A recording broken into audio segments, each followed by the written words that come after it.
السلام علیکم ویورز۔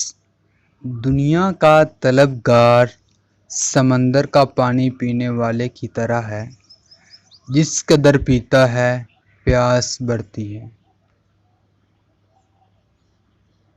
کسی کی پہچان علم سے نہیں ہوتی بلکہ ادب سے ہوتی ہے، کیونکہ علم تو ابلیس کے بھی پاس تھا لیکن وہ ادب سے محروم تھا۔ اگر ہم سے غلطی ہو جائے تو ابلیس کی طرح دلیر نہیں ہونا چاہیے بلکہ معافی مانگ لینی چاہیے، کیونکہ ہم ابن آدم ہیں، ابلیس نہیں۔ اگر رزق عقل اور دانشوری سے ملتا تو جانور اور بیوقوف بھوکے مر جاتے۔